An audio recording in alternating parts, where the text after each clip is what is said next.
हरवंश राय बच्चन साहब की एक बहुत खूबसूरत कविता है, राह चलने के बटोही बाट की पहचान कर ले। मतलब जब भी हम कोई नया रास्ते पर चलें, उस रास्ते पर चलने से पहले ये जान लें उस रास्ते पर क्या आने वाला है। दोस्तों, अब आपका जो नया रास्ता शुरू होने वाला है, अब प्रीलिम्स की तैयारी आप शुरू करने वाले हैं। तो अब हम प्रीलिम्स 2024 की जब तैयारी करें तो ये समझ लें, ये समझने की कोशिश करें कि based on the previous trends अब यूपीएससी क्या कर सकता है। तो इसका एक बहुत इंपॉर्टेंट मील का पत्थर है यूपीएससी 2023 का पेपर। हाँ जी हाँ दोस्तों, 2023 के पेपर में यूपीएससी ने काफी इंपॉर्टेंट पैटर्न में चेंजेस किए, जिसकी वजह से वो पेपर स्टूडेंट्स को काफी टफ भी लगा और होपफुली शायद कट ऑफ भी काफी कम जाएगा। लेकिन आइए समझते हैं वो पैटर्न्स में चेंजेस क्या हैं और उनसे आपकी तैयारी पर क्या इंपैक्ट पड़ना चाहिए इन टर्म्स ऑफ क्या हमको पढ़ना है, क्या हमको नहीं पढ़ना है और कैसे पढ़ना है। आइए देखते हैं। ब्रॉडली अगर हम देखें तो हम पाएंगे कि एक तो यूपीएससी ने कोशिश करी है कि एलिमिनेशन टेक्निक्स को एलिमिनेट करा जाए। बेसिकली जो जुगाड़बाजी थी उसको यूपीएससी ने समाप्त करने का बीड़ा उठाया इस बार in by changing the different pattern of the questions. Similarly there were new types of question, unorthodox areas से यूपीएससी ने क्वेश्चंस पूछने स्टार्ट किए। And let's see what other changes UPSC is done in this year's paper.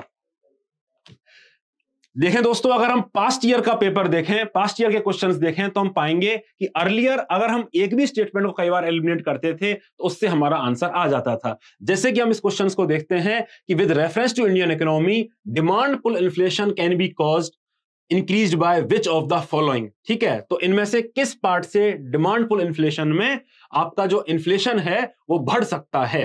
तो अगर हम देखें कि rising interest rate की अगर हम बात करें तो definitely rising interest rate is something, अगर हम इंटरेस्ट रेट को बढ़ाते हैं तो उससे इन्फ्लेशन जो डिमांड साइड का है वो बढ़ेगा नहीं, क्योंकि there will be more propensity to save. और अगर हम लैंडिंग की बात करें तो लैंडिंग भी महंगी हो जाएगी। तो बेसिकली अगर हम फिफ्थ पार्ट को एलिमिनेट कर देते हैं तो हमारा आंसर एक्चुअली ए आ जाता है। सो अर्लियर इस तरह के क्वेश्चंस आते थे जहां पे अगर हम एक भी स्टेटमेंट को एलिमिनेट कर पा रहे हैं तो हमारा आंसर आ जाता था। लेकिन अब ऐसे क्वेश्चंस आ रहे हैं जहां पे अगर आपको तीन स्टेटमेंट्स के बारे में पता भी है, लेट्स से अगर आपको केवल एक पता है, दो पता, तीसरा नहीं पता है, तो आप आंसर तक अराइव ही नहीं कर सकते। कम से कम यहां पे ये तो था कि अगर एक भी एलिमिनेट कर पा रहे हैं तो कुछ ऑप्शंस एलिमिनेट हो रहे थे। लेकिन यहां पे वो पॉसिबिलिटी जा चुकी है, क्योंकि यूपीएससी अब पूछ रहा है कि इनमें से कितने स्टेटमेंट्स करेक्ट हैं। एक करेक्ट है, दो करेक्ट है, तीन करेक्ट हैं या कोई भी करेक्ट नहीं है। Basically we need to know all three kind of statement. Similarly अगर हम मैच द कॉलम में भी बात करें तो सिमिलर पैटर्न आता है। अर्लियर मैच द कॉलम में अगर हमको एक कॉलम भी पता है, दो कॉलम भी पते हैं, तो उससे हम एबीसीडी में एलिमिनेट कर सकते हैं। लेकिन अब जो मैच द कॉलम आ रहे हैं उसमें वी नीड टू नो कि एग्जैक्टली उस पेयर का मैच कैसा है। इससे क्या पता चलता है, इससे हमको क्या सीखने को मिलता है, या इससे हमको अपनी तैयारी में क्या चेंजेस करने चाहिए। दोस्तों, पहले जब लोग प्रीलिम्स की तैयारी करते थे तो कई बार ऐसा होता था कि लोग इस चीज पे रिलाई करते थे कि हम शायद पहचान लेंगे ऑप्शंस में, या हमको अगर दो स्टेटमेंट्स आएंगे तीसरे को गैस वर्क कर लेंगे, एलिमिनेशन से सॉल्व कर देंगे। दोस्तों, ये जो पैटर्न है ये आपकी एग्जैक्ट नॉलेज चेक करता है। तो बेसिकली आप जो भी चीज पढ़ें उसको कोशिश करें याद करने का, क्योंकि जितना बेहतर आप याद कर पाएंगे, रिवाइज कर पाएंगे, एग्जाम हॉल में रिकॉल कर पाएंगे, उतना ही बेहतर आप इन क्वेश्चंस को सॉल्व कर पाएंगे। इसका सॉल्व करने का कोई और तरीका है ही नहीं कि हम एलिमिनेशन पे चले जाएं। बेसिकली यूपीएससी अब चाहता है कि आपको एग्जैक्टली पता हो कि कौन सा पेयर जो है वो सही है, कौन सा पेयर इनकरेक्टली मैच्ड है, और ये केवल बार बार रिवीजन से और याद करने से ही आएगा। तुक्काबाजी के भरोसे हमको नहीं रहना है इसका मतलब, और हमको रिवीजन कार्ड्स बार बार बनाने हैं ताकि हम इन सारे टॉपिक्स को याद कर पाएं। आइए देखते हैं और क्या चेंजेस यूपीएससी ने किए हैं। सिमिलरली हम देखते हैं कि कोई भी क्वेश्चन यूपीएससी अब पूछ रहा है काफी डेप्थ में पूछ रहा है। Let's look at this question कि इनमें से जो डायनेस्टीज हैं, जो इतनी सारी डायनेस्टी हैं, उनमें से कितनी डायनेस्टी अर्ली 8th सेंचुरी में एस्टेब्लिश हुई हैं। अब आपको एग्जैक्टली हर डायनेस्टी के बारे में पता होना चाहिए कि वो टाइमलाइंस में कहां फिट बैठती है। दोस्तों, this is about the bare minimum knowledge UPSC आपका चेक कर रहा है कि कम से कम हर डायनेस्टी के बारे में आपको पता होना चाहिए। तो point I am making is कि जब भी हम कोई टॉपिक को पढ़ें, ना केवल याद करें, ना केवल रिवाइज करें, बल्कि उसको सफिशिएंट डेप्थ में भी पढ़ें। मतलब इतना बेयर मिनिमम इंफॉर्मेशन उस टॉपिक के बारे में याद रखें कि वो क्वेश्चंस आपको, अगर कोई डेप्थ में कोई थीम पे क्वेश्चन आता है तो आप उसको सॉल्व कर पाएं। तो सुपरफिशियल नॉलेज पे काम नहीं करना है, हमको थोड़ा डेप्थ में जाके अब टॉपिक्स को पढ़ना पड़ेगा।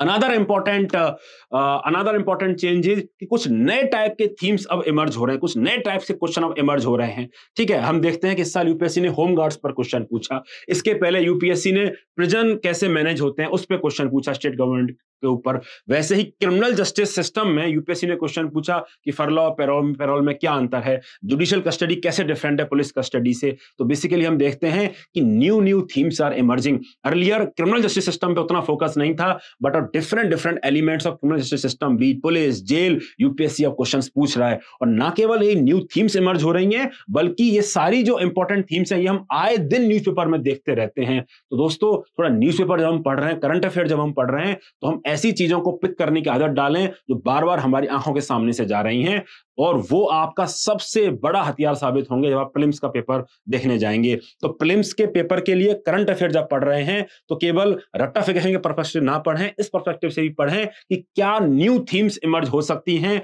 इन न्यू एरियाज में यूपीएससी जा सकता है। जैसे अभी इस बार जो क्वेश्चन आया है, तो next year we can perhaps predict कि सिक्योरिटी एजेंसी की तरफ यूपीएससी चला जाए। बेसिकली जो हमारे डिफरेंट सीएपीएफ्स हैं, उनका मैंडेट क्या है, वो कहां पे काम करते हैं, एटसेट्रा एटसेट्रा, यहां पे अब यूपीएससी जा सकता है, क्योंकि एक पुलिस ऑर्गेनाइजेशंस के बारे में यूपीएससी ने यहां पे पूछ लिया है। सिमिलरली क्रिमिनल जस्टिस सिस्टम में एक नई थीम्स इमर्ज हो रही है जो हमको करनी है। आइए देखते हैं और क्या चेंजेस यूपीएससी ने किए हैं। स्पोर्ट्स के क्वेश्चन जो जनरली हम जो फैक्चुअल क्वेश्चंस होते हैं ना, एसएससी बैंकिंग, वहां पे तो हम स्पोर्ट्स क्वेश्चन काफी देखते हैं, बट यूपीएससी में काफी सालों से स्पोर्ट्स के क्वेश्चन नहीं आ रहे थे। बट अब हमने देखा है कि यूपीएससी स्पोर्ट्स के क्वेश्चन रिसेंट ईयर्स में पूछने लग गया है, तो एक नई थीम स्पोर्ट्स की भी इमर्ज हो रही है। तो दोस्तों, जब हम पीवाईक्यूज को एनालाइज करें तो हम ये देखें कि यूपीएससी लास्ट के 3-4 सालों में इन न्यू थीम्स की ओर जा रहा है, इन न्यू एरियाज को पकड़ रहा है, ताकि हम जो सब्जेक्ट्स पढ़ रहे हैं उनमें कम से कम उन टॉपिक्स को ज्यादा अच्छे से पढ़ लें जहां हमको लगता है कि ये थीम्स, नई थीम इमर्ज हो रही है। तो basically next year UPSC can further go in terms of more number of awards, तो उसको कॉम्प्रिहेंसिव कवरेज हमको कर लेना चाहिए। ठीक है, ये एक नया पैटर्न यूपीएससी ने साल शुरू किया in terms of prelims paper. आपके सीएपीएफ में तो यूपीएससी बार बार ऐसे क्वेश्चन पूछता रहता है जिसमें आपको 2 स्टेटमेंट दिए जाते हैं। ना केवल आपको ये पता होना चाहिए कि स्टेटमेंट सही है या गलत, बल्कि ये भी पता होना चाहिए कि वो स्टेटमेंट इसका स्टेटमेंट 2 स्टेटमेंट 1 का करेक्ट एक्सप्लेनेशन है या नहीं। दोस्तों, ये ना केवल फैक्चुअल करेक्टनेस डिमांड करता है कि हमको ये पता हो कि 1 और 2 करेक्ट है कि नहीं, बल्कि ये करेक्ट एक्सप्लेनेशन का मतलब है हमको एब्सोल्यूट कंसेप्चुअल क्लैरिटी भी होनी चाहिए कि जो स्टेटमेंट 2 है वो स्टेटमेंट 1 को एक्सप्लेन कर रहा है या नहीं भी कर रहा है। For example, India despite having uranium deposits depends on coal for most of the electricity production. अब ये factually the statement is right. We know कि majority of our electricity comes from the coal based plants only. लेकिन जो second statement आई उसको देखते हैं, वो क्या कहता है कि uranium enriched to extend to at least 60% is required for the production of electricity.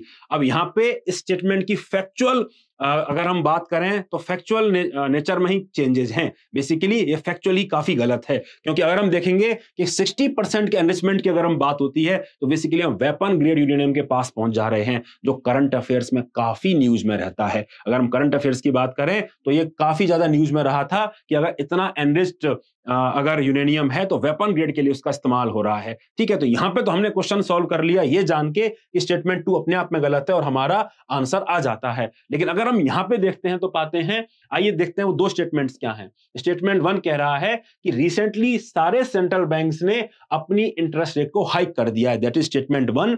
Statement 2 is central banks generally assume that they have ability to counteract the rising consumer prices via monetary policy means. Basically अगर हम इन दोनों statement को independently देखें तो ये सही statements हैं, इसमें कोई दो राय नहीं है कि सेंट्रल बैंक्स जब मॉनेटरी पॉलिसी से कंज्यूमर प्राइसेस को, इन्फ्लेशन को इंपैक्ट करने का प्रयास करते हैं तो वे मानते हैं कि वो डिमांड साइड को कंट्रोल कर पाएंगे। ठीक है, independently this statement is right, independently this statement is also right, क्योंकि रिसेंटली हमने ट्रेंड देखा है कि इंटरेस्ट रेट बढ़ गए हैं। आपने न्यूज पेपर्स में, विज्ञापनों में देखा होगा कि डिफरेंट बैंक्स जो हैं attractive FDs, attractive saving rates के विज्ञापन भी कर रहे हैं, ऐड भी कर रहे हैं। तो बेसिकली यही दिखाता है कि इंटरेस्ट रेट जनरली ही बढ़ गए हैं। लेकिन क्या स्टेटमेंट 2 स्टेटमेंट उनका करेक्ट एक्सप्लेनेशन है? जी हाँ दोस्तों, इस केस में है। सो बेसिकली यूपीएससी अब ये जानना चाहता है कि स्टेटमेंट 2 स्टेटमेंट 2 जो है क्या वो सही अजम्पशंस स्टेटमेंट 2 का जो एप्लीकेशन है क्या वो स्टेटमेंट 1 में है, जो बेसिकली सी सेट के लेवल पे भी चीजें चली जाती हैं। बेसिकली अगर कॉन्सेप्चुअल क्लैरिटी हो तभी आप इस क्वेश्चन को आंसर कर पाएंगे। जो जनरली साइंस के जो क्वेश्चंस होते हैं वहां भी काफी ज्यादा इसका एप्लीकेशन आप देख पाएंगे। तो अब अगर मैं गोइंग फॉरवर्ड आपसे बात करूं तो ना केवल चीजों को डेप्थ में पढ़ना है, चीजों को याद रखना है, रिवाइज करना है, बल्कि हमको यह भी इंश्योर करना है कि हम कॉज एंड इफेक्ट रिलेशनशिप को समझ सकें। क्योंकि अगर कॉज एंड इफेक्ट रिलेशनशिप को हमने समझ लिया तो हम स्टेटमेंट 1 एंड स्टेटमेंट 2 के जो कॉजेशंस हैं हम समझ पाएंगे, और हम ए और बी में अगर हमको चूज करने को आ जाए, अगर दोनों स्टेटमेंट सही हैं तो हम बता पाएंगे कि ए और बी दोनों ही स्टेटमेंट में से, ए और बी दोनों ऑप्शन में से कौन सा जो ऑप्शन है वो ज्यादा बेहतर है।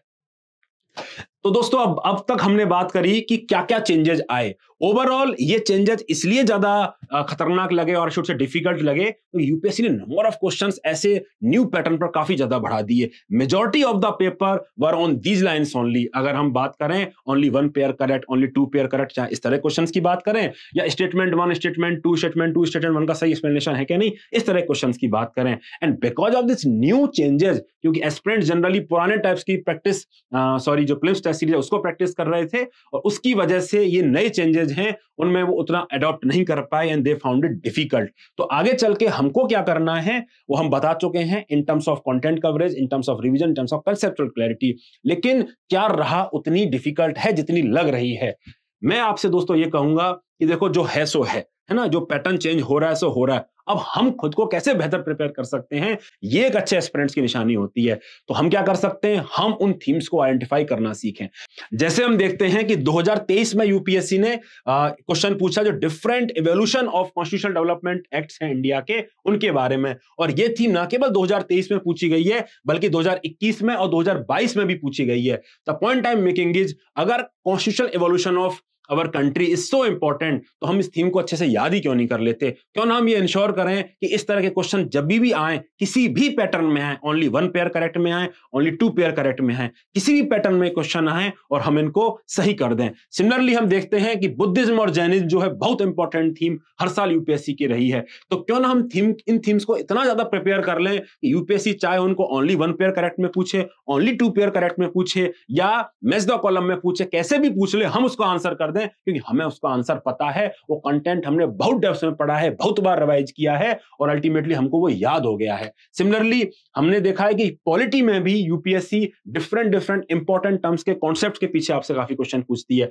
ड्यू प्रोसेस ऑफ लॉ का क्वेश्चन हो, प्रिंसिपल ऑफ नेचुरल जस्टिस का क्वेश्चन हो, या कॉन्स्टिट्यूशनल गवर्नमेंट का मीनिंग क्या होता है ये वाला क्वेश्चन हो, सारे क्वेश्चंस का एक ही थीम है, इंपॉर्टेंट कॉन्सेप्ट्स हैं। लिबर्टी का मतलब क्या है, ये सारे क्वेश्चन बेसिकली उन इंपॉर्टेंट टर्म्स के थीम्स के ऊपर हैं जो कंसेप्चुअल क्लैरिटी आपको होनी चाहिए। तो अगर हम रिपोजिटरी तैयार कर लें इन सारे टर्म्स की और उनकी कंसेप्चुअल अंडरस्टैंडिंग को बेहतर कर लें, तो क्या आपको नहीं लगता कि कैसा भी पैटर्न आ जाए आप बेहतर तरीके से इसको सॉल्व कर पाएंगे। ठीक है, ऐसे ही maps have also become very important. Every year we see questions on the map, क्योंकि इंटरनेशनल रिलेशंस में काफी ज्यादा कॉन्फ्लिक्ट्स हैं तो हमको देखने को मिलते हैं। तो क्यों ना हम मैप्स के जो इंपॉर्टेंट, स्पेशली जो प्लेसेस न्यूज में रहते हैं, जो एरियाज न्यूज में रहते हैं, वहां का मैप हम बहुत अच्छे से प्रिपेयर कर लें। देखिए दोस्तों, जो डिफिकल्ट पैटर्न आएगा वो सबके लिए आएगा, है ना, चेंजेस करेगा यूपीएससी सबके लिए करेगा, लेकिन आपकी मेहनत आपसे कोई नहीं ले पाएगा। लेकिन मेहनत तब नहीं ले पाएगा जब आप मेहनत सही डायरेक्शन में करेंगे। तो point I am making is कि जो इंपॉर्टेंट थीम्स हर साल यूपीएससी पूछ रहा है, क्यों ना हम पहले उनको प्रायोरिटाइज करें, क्यों ना हम पहले उनको याद करें, तब हम बाकी चीजों पर जाएं। क्योंकि होता यह है कि जब बच्चे का प्रीलिम्स क्लियर नहीं होता है, वो ये सोचता है कि मैं ये भी पढ़ लूं, मैं वो भी पढ़ लूं, मैं 50 चीजें पढ़ लूं, और 50 चीजों को पढ़ने के चक्कर में उसको कुछ भी याद नहीं रहता, एंड कॉन्सिक्वेंटली फिर वहां गैस वर्क करता है। आप खुद से पूछिएगा, क्या आपका प्रीलिम्स ना होने का एक रीजन ये है कि आपको चीजें याद नहीं आ रही थी, आप ज्यादा कंफ्यूज्ड थे 3 ऑप्शंस के बीच में, 2 ऑप्शंस के बीच में? क्या लैक ऑफ रिवीजन आपकी वजह था, लैक ऑफ कंटेंट कवरेज आपकी वजह था? और आप पाएंगे कि one of the important aspect was कि हमने इन थीम्स को अच्छे से कंसोलिडेट ही नहीं किया, याद ही नहीं किया। क्योंकि अगर ये थीमेटिक सुप्रीमेसी कंटिन्यू हो रही है, अगर ये थीम्स पे लगातार क्वेश्चंस आ रहे हैं, तो हमको वो क्वेश्चन तो सही करने ही चाहिए थे। ठीक है, तो दोस्तों इसी बात को ध्यान में रखते हुए we at the IAS hub have prepared thematic coverage for you. Basically there are certain high output themes. जैसा कि मैंने बताया आपको कि डिफरेंट सब्जेक्ट्स के कुछ थीम्स हैं जो ज्यादा इंपॉर्टेंट हैं, ठीक है। अगर हम पीवाईक्यूज को एनालाइज करें तो हम पाएंगे कि सर्टेन कैटेगरीज ऑफ क्वेश्चन बार बार पूछे जाते हैं, जैसा कि मैंने आपको एग्जांपल दिया टर्म्स ऑफ पॉलिटी का, जैसा कि मैंने आपको एग्जांपल दिया जैनिज्म एंड बुद्धिज्म का, जैसा कि मैंने आपको एग्जांपल दिया evolution of constitutional development of India का। वैसे ही हर सब्जेक्ट्स में कुछ कुछ हाई प्रायोरिटी थीम्स हैं जो आपको सबसे पहले कर लेनी चाहिए। ऐसे ही दोस्तों इसी बात का ध्यान में रखते हुए we at the IAS have come with high output themes जो ना केवल प्रीवियस ईयर क्वेश्चंस के एनालिसिस पर बेस्ड हैं, बल्कि नेक्स्ट ईयर के लिए भी आपको बताएंगे कि क्या क्या इंपॉर्टेंट एस्पेक्टेड थीम्स हैं जो करंट अफेयर से डिराइव्ड हो रही हैं। तो दोस्तों इन सारी चेकलिस्ट को डाउनलोड करने के लिए केवल गूगल में सर्च करिए the IAS hub high output themes for free. ये गूगल बाबा आपको इस पेज पर लेके आ जाएंगे and here you will see subjects wise categorization of high output themes. As of now Economy and SNT have been uploaded, बाकी भी हम जल्दी जल्दी अपलोड आपके लिए कर देंगे। और basically this is about the different checklist कि भैया फिजिक्स में मुझे पता है कि हर साल यूपीएससी जो डिफरेंट टाइप्स के फंडामेंटल फोर्सेज हैं, पार्टिकल्स हैं, वो इंपॉर्टेंट है, वहां पे यूपीएससी क्वेश्चन पूछ सकता है। तो क्या ये टॉपिक मैंने कवर किया कि नहीं किया, क्या मैंने फंडामेंटल्स ऑफ ऑप्टिक्स और उसका डेली लाइफ में क्या योगदान है वो मैंने कवर किया कि नहीं किया। सिमिलरली अगर मैं इमर्जिंग टेक्नोलॉजीज की बात करूं या स्पेस के कॉन्सेप्ट्स की बात करूं तो मैंने डार्क मैटर कवर किया कि नहीं किया, ब्लैक होल्स कवर किया कि नहीं किया, ग्रेविटेशनल वेव्स कवर किया कि नहीं किया। देखो अगर आप पढ़ लो 50 चीजें, है ना, और आपको वो याद नहीं है और आपको ये इंपॉर्टेंट चीज याद नहीं है तो आपकी जो तैयारी है वो कहीं ना कहीं उतने अच्छे से नहीं हुई है। तो मेरा आपसे रिक्वेस्ट यही है कि कुछ और बाद में करना, पहले इन सारे बेयर मिनिमम टॉपिक्स को आप याद कर लीजिए। हेल्थ में यूपीएससी ये बार बार पूछता है कि कौन सा डिजीज कौन सा पैथोजेंस करता है, क्या उसका वेक्टर है, तो क्यों ना हम इस थीम को अच्छे से ही प्रिपेयर कर लें कि भैया बैक्टीरिया से क्या होता है, फंगस से क्या होता है, वायरस से क्या होता है, और हम यूपीएससी किसी भी पैटर्न में वो क्वेश्चन पूछ ले हम उसका आंसर कर देंगे। तो क्यों ना हम थीम वाइज इन चीजों को प्रिपेयर कर लें। सिमिलरली इमर्जेंट टेक्नोलॉजी का लिस्ट आपके सामने दिया हुआ है कि प्रीवियसली यूपीएससी ने क्या क्या पूछा हुआ है और आगे यूपीएससी क्या क्या पूछ सकता है। तो दोस्तों ये सारी चेकलिस्ट आपके लिए अवेलेबल है फ्री में द आईएएस हब की वेबसाइट पर। आप इन चेकलिस्ट को डाउनलोड करिए, अपनी प्रिपरेशन को ट्रैक करिए कि आप जो चीजें पढ़ रहे हैं सही डायरेक्शन में पढ़ रहे हैं कि नहीं कर रहे। और ये जो बेयर मिनिमम पेरेटो प्रिंसिपल कहते हैं ना कि 80% ऑफ आउटपुट 20% सिलेबस से आ जाएगा, 20 तो मैं नहीं कहूंगा लेकिन majority of the output in theme से आ जाएगा, ये मैं जरूर दावे के संग आपसे कह सकता हूं। तो दोस्तों देर मत करिए, अपनी प्रिपरेशन को अलाइन करिए हाई आउटपुट थीम्स के संग जो आपको सही रास्ते पर लेके जाएंगी और राह चलने के बटोही बाट की पहचान कर ले, आपको उस बाट की पहचान भी कराएंगी कि अब आपका प्रीलिम्स कैसे क्लियर होगा। मिलते हैं दोस्तों अगले वीडियो में बहुत जल्दी ही, जैसे प्रीलिम्स के ऊपर हम और चर्चा करेंगे और बात करेंगे। तब तक see you, bye bye, take care.